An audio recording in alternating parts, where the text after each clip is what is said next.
Monday morning mailbag on a Tuesday afternoon. I even wiped my camera down for everybody here. I know there were numerous comments saying, Scott, for the love of God, please clean your camera. What's funny is I'm so bad at not cleaning my glasses that I just always assume, oh, don't worry, the video can't be this cloudy. These are just my dirty glasses. We're fine. We'll put it out, throw a thumbnail on it. We're done. Good. Move along. But, anyways, hopefully it's a little bit more clear. This is my final day in the Dominican Republic. So I'll be back in my Toronto basement studio with the nice camera and the low roof, the crooked pictures that aren't crooked. You folks are going to be in luck. We're going to be right back to it. This is the walk off. I'm Scott Belford, joined as always by the best co-host in the biz, Adam Mack. I know, Adam, we did MLB Mondays yesterday, and Roki Sasaki, the topic du jour, if you will. I wish I could say that in Spanish. I just, so Canadian. Francophone, there it is. When you listen, there's a bunch of questions about Roki Sasaki or comments. So before we dive into it, Jeff Passan just last night. Did you see this tweet? So Roki Sasaki has come out and he has announced his three finalists. And shockingly enough, the Toronto Blue Jays is one of those finalists. The other two, of course, West Coast teams, the San Diego Padres, the Los Angeles Dodgers. Yankees fans, hilarious in the comments how butthurt they are. Just very, very upset that they're not a finalist. What kind of joke player can't take the heat in New York and would rather go to Toronto? It would be the greatest thing ever if this happened. 23 years old. So before we dive in, my question to you, Adam, is as a young 23-year-old, single, high in demand, the biggest city in Canada, has some nightlife, has some appeal to it, a wide Japanese population there in comparison to most cities, a big Japanese population. Could you see, like, if you were a young 23-year-old Canadian, right? And the Japanese baseball league comes calling, you don't, like, I'm guessing, and I don't want to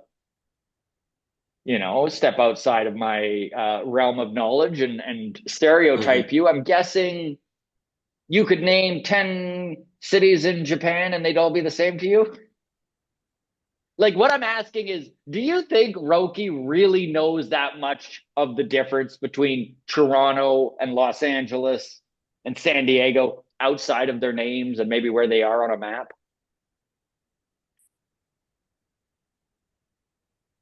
Now, those are two different questions because I'd give him a lot more credit than I deserve. Can I Okay. put that Yes. asterisk out there? Yes. Um, yeah.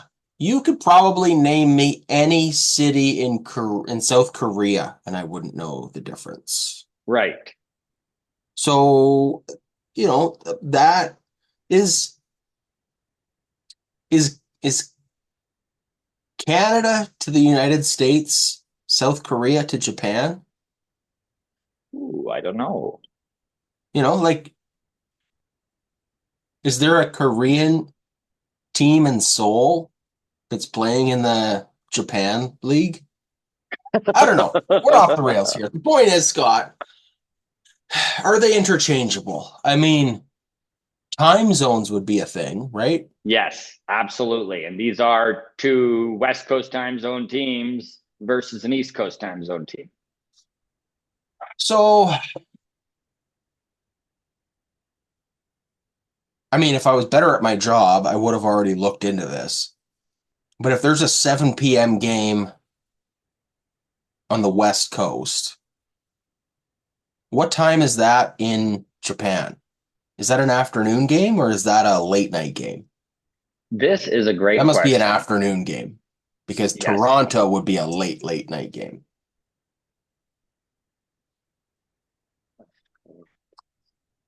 Japan. Because I would venture a guess that going the other direction would be a bigger issue. Okay, so 7 p.m. Pacific Yeah, is going to be 12 p.m. Tokyo time, noon.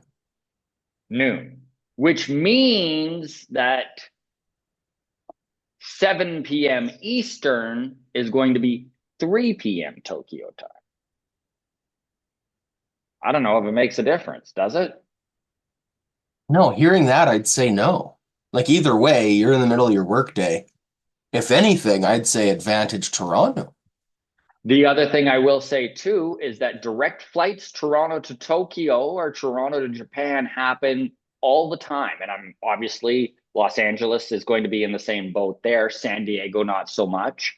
And not every major American city is going to have direct flights into Japan. So that might have played a little something in it with him eliminating some of these other teams that he was considering. Yeah, I don't know. I'm happy to hear Toronto's a finalist. This is not the same thing as Juan Soto or Shohei No, Otani in that no, this is not just a ploy to drive up the price. Like, sure, I guess it could be to squeeze an extra couple 100,000 and say spend your entire signing bonus pool on me, but exactly. Like we're it's talking minimal. It's going to be right. minimal. So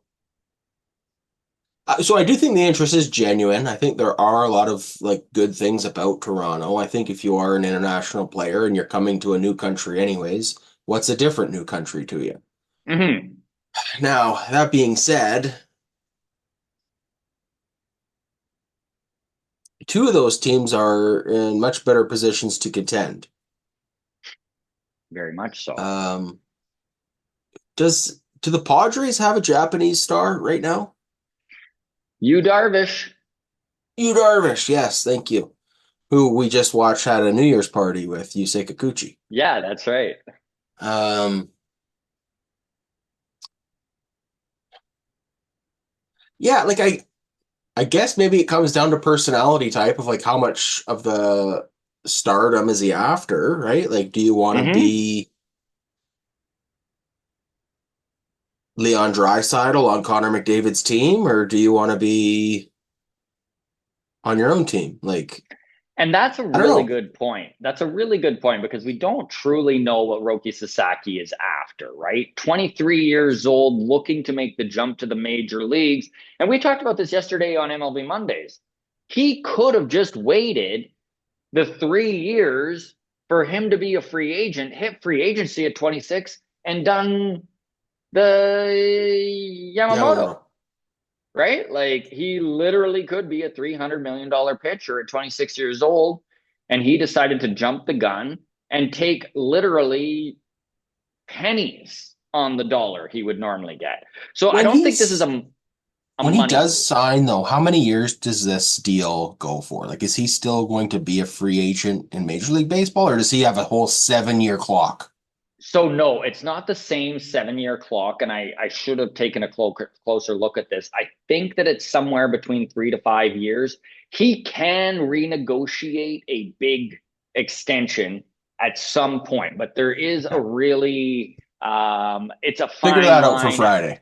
It's a fine line as to where you do this, right? Because it is not the deal will be nixed and canceled by Major League Baseball and Rob Manfred if something fishy happens, like he signs and then mid-season 2025 this year he all of a sudden signs a Gotcha. big major 300 million, right? Like obviously Gotcha. there's rules in place to prevent that sort of tampering. So I'm not sure, and grounds crew, please feel free to help us out. I know that there's far more knowledgeable baseball fans out there who are probably sitting here listening to this being like, it's this amount of years. Put it down. We'll get to it next mailbag. Um, I Lots, would lots. Go ahead, Adam. I Sorry. would just say like on the courting of Roki Sasaki and put Juan Soto and Shohei Otani in there as well. Is that like I do think Toronto is a viable consideration. Like when we were runner up to Juan and runner up to LA for Shohei, like I don't think this is all just leverage. I don't think so either. And this is the perfect transition to get into the Okay. first question here. We're going to jump ahead a little bit here because it just rolls so well with this. But it goes, this is from Trisha on Twitter. And basically, she goes, "Hey guys, love the show. Did you see Ken Rosenthal's article about the Jays being the mystery team after Sasaki? Question mark. And then in parenthesis, she goes, because of course they are. The thing that stood out to me though wasn't even about Sasaki. It seemed like last year, even Otani thought he was going to be a Blue Jay at least for a short time. And this is off of the. I'm going to pull up the tweet here, but this is from the article, and it says the team memorably pursued Shohei Otani last offseason, hosting him during the winter meetings at their spring training complex in Dunedin. Otani left the complex with bags of Jays gear and wearing a Blue Jays cap, with his dog Decoy outfitted in a Canada jacket.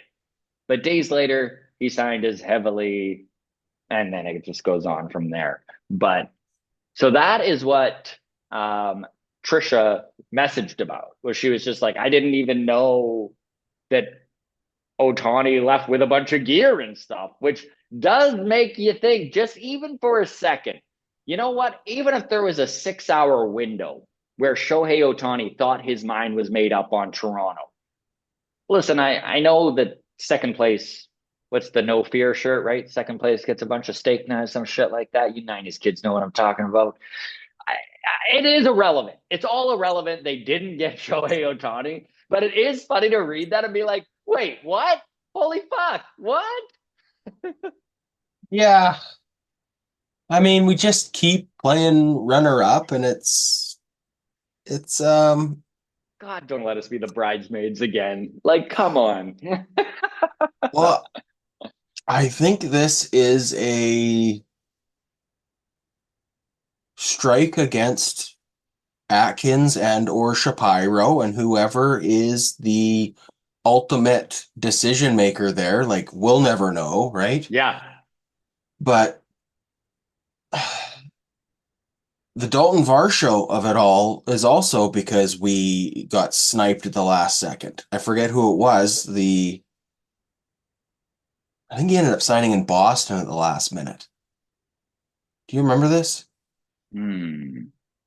I think I it was a don't. Korean player or a Japanese Oh, player. right. Can't think of Yoshinobu, his right? name. No, I not think Yoshinobu. that's God, Yakum. Fuck, he's with Boston. Oh You my look it up God, while I dude. finish my story, Scott. Point is, that was another case of a player saying, yeah, I thought I was going to Toronto. And then my agent called me and said, no, we got a better deal. We're going here instead. Yoshida. Yes. Yoshida, right? Which then forced us to pivot and make the panic move of like, well, we got to do something. And the guy we thought we were getting isn't here and there's no shares left. We got to do something. And we did. Um, like I don't know what it is, but the incapability to like close a deal seems to be a running trend, and I'm over it. I'm sure most Jays fans are, but like there's got to be something going on where the Jays come in with the highest offer. Let's say the Dodgers go 690, Jays go, all right, we'll do 700. And then he's like, okay, sounds good. And then his agent calls the Dodgers and is like, Jays just went 700. And the Dodgers are like, we'll do 700 as well, but you've got to accept it before you hang up on us. Like if you go back to Toronto for a counteroffer, we're pulling ours. Like there's got to be some sort of And it bluff does that we're getting it out bluffed on, right? it Like, does feel that way. It does feel that way. And I mean, even our wins sometimes don't really feel like wins. Like Jeff Hoffman does feel like we got Carlos Correa a little bit, and that could be a good thing, yeah, right? Like Carlos Correa has been excellent for the Twins, mm-hmm, even though he failed two physicals before mm-hmm, he circled back with Minnesota. And I yep, mean, Jeff Hoffman on a 3 year deal with escalators that right, could hit as high as 39 million total, right? Like he's locked in here for a minimum of 11 a year, and then depending on how he pitches, it goes up from there. So I mean, yeah, it does This feel is that on way. I mean, Atkins though, right? Like, or this is this on the management team. Like, this is I- not this because I feel like they want to use this as a feather in their cap. Like, mhm. we're in on these guys. Good for us. Like, Shapiro and Atkins are presenting this as a win. As a That, win. like, Look what look we're how able to close do. we're getting. And I Yeah. think it's the opposite. I think it's absolutely a strike against. Like, because we do hear it all the time from a lot of the Sportsnet guys, right? That are like, well, Shapiro's really good at getting money out of this ownership group and like navigating that corporate boardroom and like good for Hmm. him. I'm like, I buy that, But if you always but finish runner up and never spend that money, I don't know. right, like there's got to be some negotiation tactic that every other team knows that we don't know how to close on because that's bad news. And with And Vladdy coming up, that's not going to work well for us because if there's we get to that bidding war on free agency with Vlad and he gets in a situation where we've offered him the 450 and then he goes to Boston and they're like, we'll do 465, but if you go back to Toronto for a counter offer, we're pulling it. And he goes, okay, fine, fuck it, 465, let's do it. And this is what I really hope is that the fan base continues to see it this way. And the fan base recognizes that this is on the front office and this isn't an indictment on the market that is Toronto because I Agreed. don't think it is. I really don't think it is. Now, Atkins and Shapiro might try and spin it that way as they continue to circle the drain, but the truth is that the team they have built isn't a desirable team to be on right now in 2025 as free agents are signing their deals. And you know what? For the most part, the fan base is right there, right? They are blaming the front office. Look, we all dating. Remember dating? And you Oh, date sure. a couple girls and they both or all three of them would be gorgeous and have a great sense of humor. And when I say gorgeous, I mean gorgeous for me, right? Yes, Um, yes. um, but I Hot already like know our there's, wives, right, buddy? I was just going to say, I know I'm already going to get comments about how that is going to be taken the wrong way. Anyways, point being, they've got it all. But then one of them, like, just doesn't live in a bad neighborhood, but it's just like a little bit further of a commute, Hmm. right? Or her work Yeah. schedule doesn't quite line up with yours. And it's like she's gorgeous and hilarious and has the same But she's in hobbies. And Beaumont. Yeah. yeah, has a great collection of Lego, but she's a Flames fan. I just, Yeah. and it's like everything else. The other girl has all those things too, but she doesn't like the Flames. So that's where I'm going to sign. Like, There you go. and that's what I feel like is going on with Toronto right now. It's like we are a catch. Yeah. We're just like you said, So we haven't built a desirable team around to it, be with right now. And So that could change. That could change. Listen, I mean, there are some scenarios here, and I mean, Roki Sasaki landing would be an absolute boon for this team. It would be huge. And I wonder if they do manage to do that, if maybe that makes it a little more desirable for Vladdy to stick around. And if you can get Vladdy to stick around, all of a sudden this offseason is starting to not look like the giant dud that we had originally thought that it was looking like. So we're going to rip through these last couple Twitter questions because they're all about Sasaki. So this is Josh on Twitter. He says, I hate so much that I'm getting my hopes up for Sasaki. When will I learn? We know it's not going to happen. Why have any hope? And I mean, yep. Trevor on Twitter says, would love to see the Jays sign Sasaki. Kind of an LA Angels move getting Shohei at first. I certainly don't dismiss it, although I don't see the logic in it for him, which, again, we don't know what Sasaki is after. We don't even know how much Sasaki truly knows about Major League Baseball. I mean, does he know the Dodgers just won the World Series? Of course he does. He can look at standings as well as anyone. But does he have those same sentiments that us lifelong Major League fans have, right? Like, I think you ask most guys who are fans, most people who are fans of an AL East team, they're going to tell you yeah, the Yankees suck. We hate the Yankees. We don't like their fans. We don't like their faces. Those clean shaven faces, we just can't handle to even look at them. It makes us queasy, right? But like if you don't know the AL East or anything about that, then maybe you don't feel disgusted by the Yankees. Although Roki Sasaki not putting the Yankees on his final list. So maybe he feels the same as all of us AL East fans. All I'm saying is we don't know what this kid wants. We don't know basically anything about him. And the fact that we are one of 30 teams, one of 3 teams out of 30 remaining, it's impressive. Again, who gives a fuck if we don't land him? But Indeed. Indeed. all right, going to Patreon. This one's from Wyatt G. Of course, if you are a member of Patreon, thank you very, very much. We could not run the channel without it. You automatically get the Patreon bump, which means your comment or question is in Mailbag whenever you submit.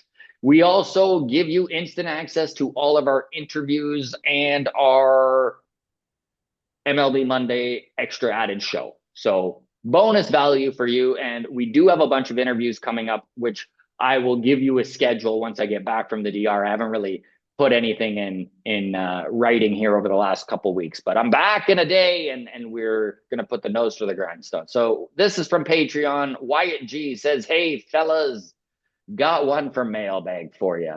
Do you think Otani would have hit 50 home runs and 50 stolen bases if he had signed with Toronto instead of the Dodgers? There's a lot of protection around him on the Dodgers, dot, dot, dot." It's kind of a fun question, a little speculative. What do you think, Um, Adam? I mean, obviously, Rogers Center, probably a little bit more homer friendly than Dodger Stadium. I mean, It's marginal. yeah, like the biggest thing he had going for him was that he wasn't pitching. Mm-hmm. Like, if he pitches this year, I don't think he hits 50 and swipes 50. That being said, the protection question, this is what's frustrating with this team is we are only one big bat away from being a good lineup. Yeah. Like, you know, Bo was a bad season last year, so like whatever, maybe that still happens whether Shohei's here or not, but And we need a I little don't luck and a few turnarounds, but I'm with you, man. I think adding a power bat to this lineup is going to fix a lot of problems. Now, honestly, I would love a cleanup hitter as well, but I mean, I don't know. I don't know how many of these holes in this lineup are going to be addressed, if any more at this point. But yeah,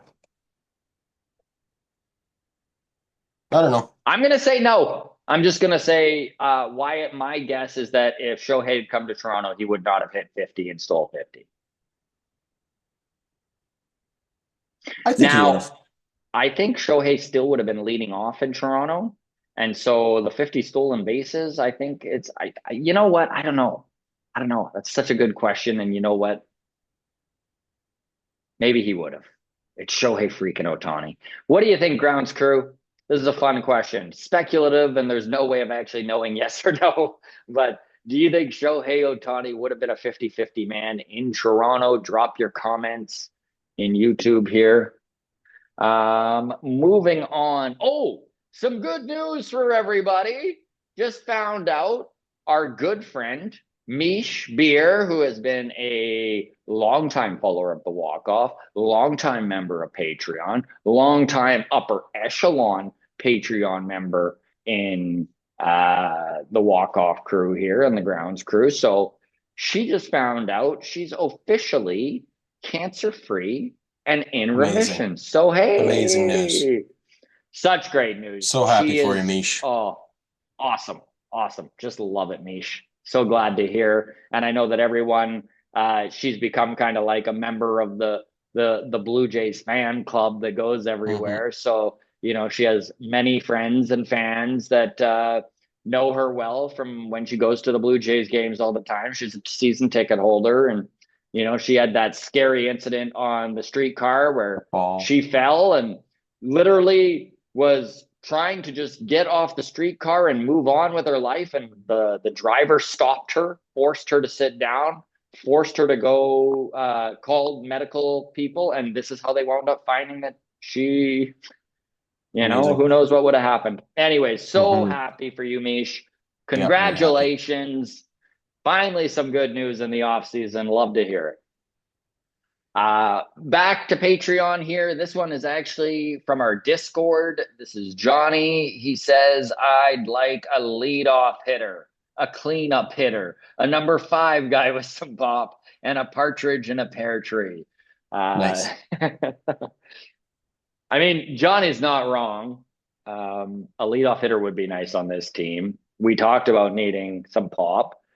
So, I mean, Adam, how long have we been saying we need a cleanup hitter since Teoscar left? Like we've needed a Yeah. cleanup hitter for some time. I don't know about a number 5 guy with pop. I think that might work out on its own. I hate to be pulling the Ross Atkins here and just being like internally, we'll see positive regression. That one's for you, Johnny. Positive regression from somebody, but yeah. Moving to YouTube. This is from Choocheroo. Another long time listener. Hope all is well. Chooch.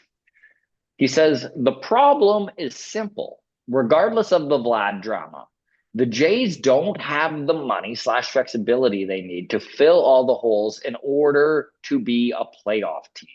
So I don't see 2025 as a playoff year, even if Vlad gets 12 over 450, or so 12 years, 450 million or something.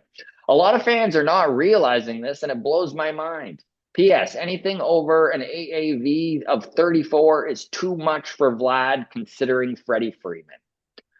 Some really good points there. I mean, I will say this. Signing Vlad long term, you're just bringing back a guy that was already on this team last year. Of course, it was the best player on the team. So I think that locking him up isn't necessarily going to bolster the 2025 team, although it does definitely kick the idea of a rebuild out. Or at least if you are going to rebuild, you've got a pretty solid pillar in the center of that thing. And hopefully that expedites the time, because that's kind of where we're at right now, right? Like Adam, if it's either we locked Vlad up or we are screaming towards a rebuild, right? Yeah. Grounds crew, by the way, if you feel differently, fill us in. Like, where are the scenarios here? Because it really feels like it's Vlad or bust, which might be a bad scenario to be in, because you're really putting all of the leverage in Vladimir Guerrero Jr.'s hands. And like Choocheroo said, he feels anything over 34. So let's say 35 just for easy math. So AAV of 35, obviously Freddie Freeman making right around that. And that is why he feels that way. And of course, there is the first base aspect of it all. Do you have a deadline for negotiating with Vlad? Like, are you like April 1st, no more negotiating? Like, we need to know. Are you?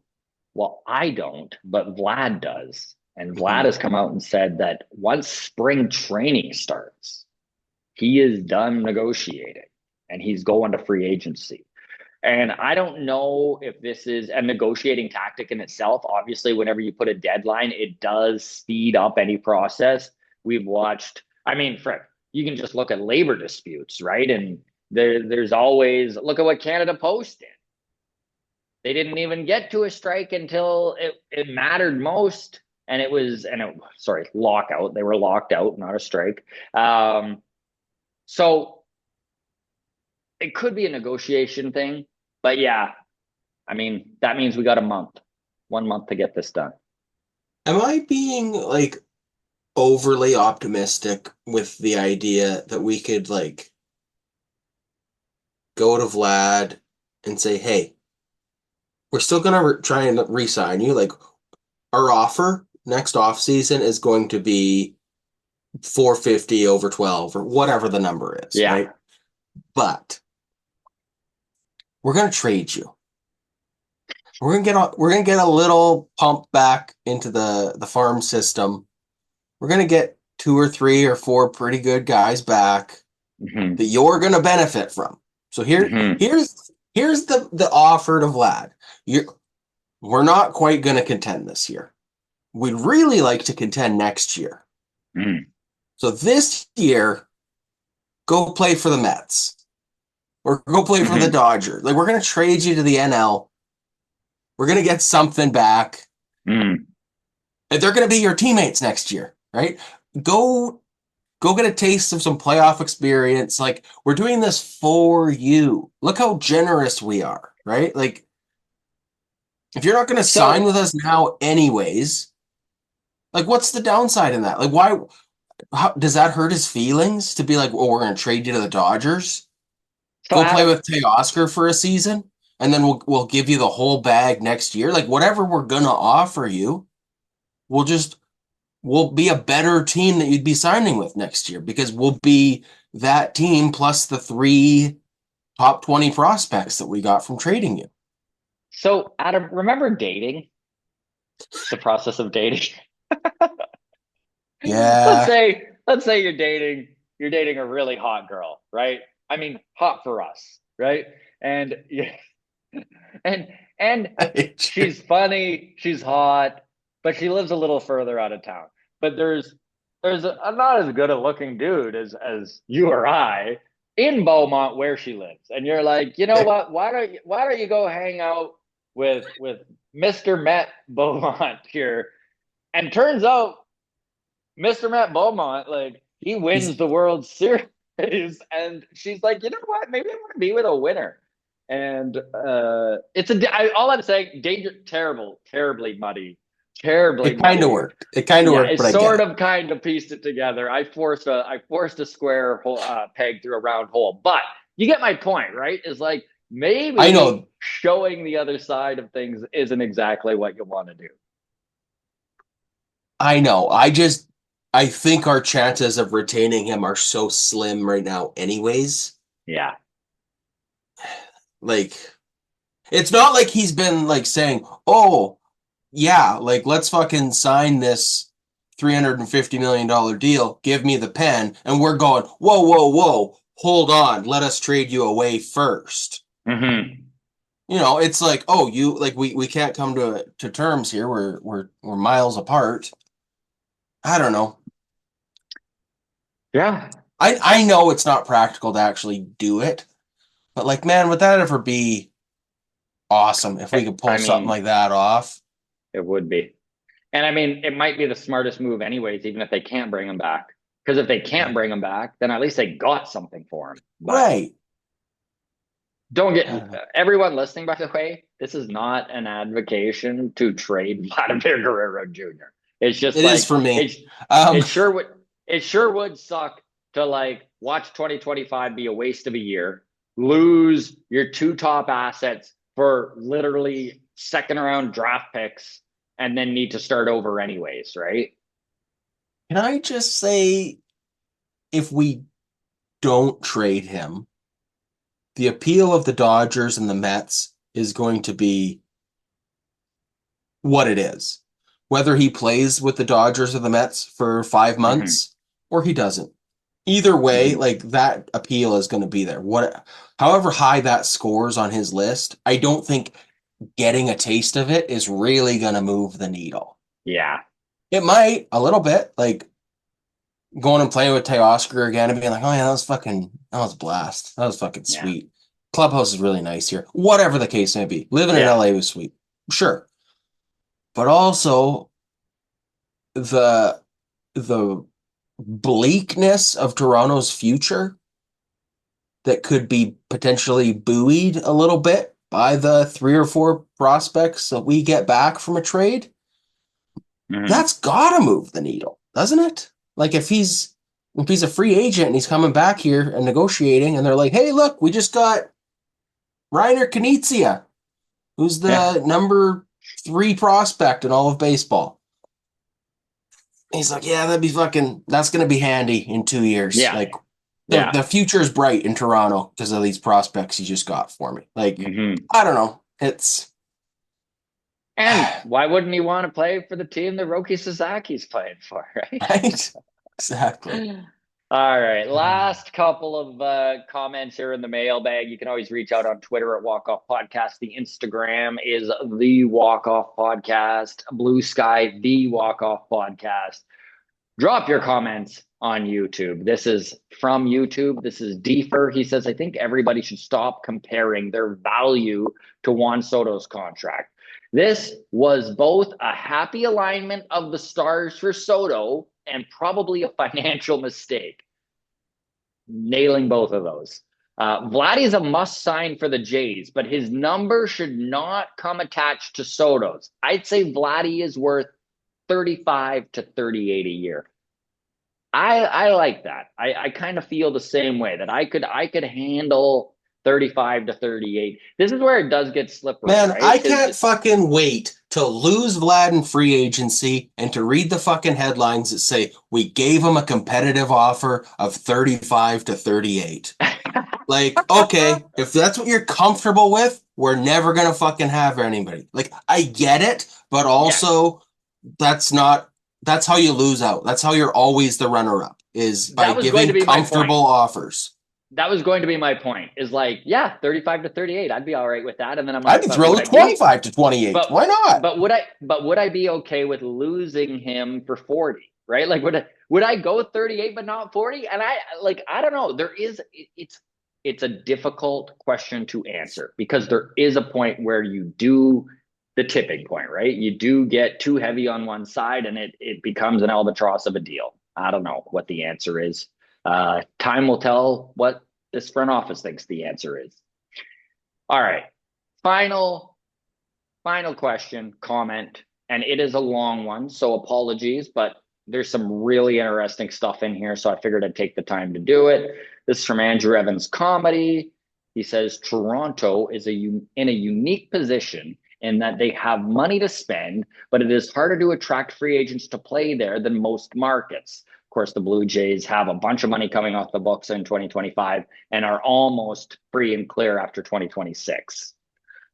One way it can be made more appealing is if the players know that if they sign with the Jays, they will be playing with Vlad for 3 to 4 of his prime years. What if they look at a slight overpay for Vlad extension as an investment in signing future free agents? Love that. They aren't just paying for his bat and his gold glove people always forget about, but also to send a message that Toronto is actually trying to win.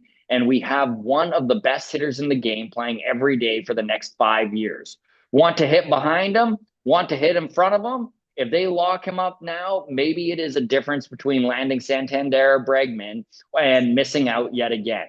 If they miss out on everybody this year, but still find a way to sign Vladdy, maybe it helps next year when Tucker, Josh Naylor, and others are free agents. I like any three of Vladdy, Tucker, Santander, Bregman, and Naylor to give me a good 3 to 5 year competitive window. If they have $750 million for Soto, then they have 425 for Vladdy and 350 for a couple other solid bats. If they do that, then I would be impressed with the moves around the edges of guys like Jimenez and Hoffman. Right now, Jimenez and Hoffman take this team from 74 wins to 80 wins. That's actually really a great point because I feel very similar. I'm like, this team is better than last year, but Still not playoffs. marginally, yeah. From last place in a tough division to a nicer looking last place in a slightly tougher division. What we need is them to take us from a 90-win team to a 96-win team. How much can Hoffman help if we are losing 3-1 in the ninth 4 times a week? Get some Yeah. bats. Then I will be excited about Hoffman and Jimenez. Until then, it is window dressing without a window. That's a pretty good summary. It's a pretty good summary. And you know what? That is a really good way of looking at it. I think one thing that Andrew didn't mention in there is that, you know what? Investing in a player that you have spent all of the time developing and bringing up, spending money on your own guy, that sends a message to the league as well, right? Because what we've seen this front office do to what I think is a detriment is fall in love with all the big stars on other teams, offer them the world, and then say things like, I don't know, would we call Vladimir Guerrero Jr. generational? Don't put me in a corner, right? Yeah. Yeah. Yeah. All right. It's We're frustrating. gonna we're gonna wrap it up there, folks. Honestly, really appreciate all the viewing, all the listens on our audio platforms. Could not run this thing without you folks, the grounds crew, and we say a very hearty thank you. I am done in the Dominican Republic as of tomorrow, so I'm gonna go enjoy my afternoon here. Fingers crossed that by the time we're back up and running like normal next week, and we've got interviews and stuff to let you know about, that maybe something has happened with Sasaki. All right, folks, take care of yourselves. Enjoy your days, and we will see you Friday.